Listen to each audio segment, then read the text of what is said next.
എൻ്റെ കയ്യിൽ വന്നിരിക്കടാ. ആ അയ്യോ അയ്യോ, എനിക്ക് എന്ത് സന്തോഷമായി എൻ്റെ പൊന്നോ. അയ്യോ, നീ ആരടാ എൻ്റെ? നീ എൻ്റെ ആരടാ?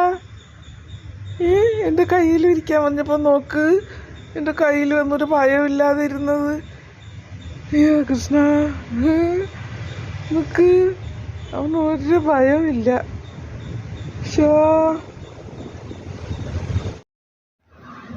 ഈ ശലഭത്തിൻ്റെ പ്രവൃത്തികൾ കണ്ടപ്പോൾ എനിക്കൊരു കൗതുകം തോന്നി. രാവിലെ വീട്ടിനകത്തേക്ക് കയറി വന്നു, അവിടെ എല്ലാം കറങ്ങി നടന്നു, ഓരോ സ്ഥലത്തും ചെന്നിരുന്നു.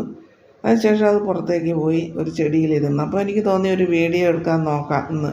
അങ്ങനെ ഞാൻ പുറകെ പോയി പയ്യെ അതിൻ്റെ അടുത്തേക്ക് ചെന്നിട്ട് കൈ നീട്ടിയിട്ട് ഞാൻ പറഞ്ഞു, ഒരു പ്രാവശ്യം എൻ്റെ കയ്യിലൊന്നിരിക്കാമോ എന്ന് പറഞ്ഞ് തീരും മുമ്പ് അത് എൻ്റെ കയ്യിൽ വന്നിരുന്നു. എനിക്ക് ഭയങ്കര അതിശയവും സന്തോഷവും ഒക്കെ തോന്നി. എന്നിട്ട് അത് എൻ്റെ തേൻ കുടിക്കുന്ന ആ കുഞ്ഞ് തുമ്പി കൈ കൊണ്ട് എൻ്റെ കയ്യിൽ എന്തോ എഴുതുന്നത് പോലെയാണ് എനിക്ക് തോന്നിയത്.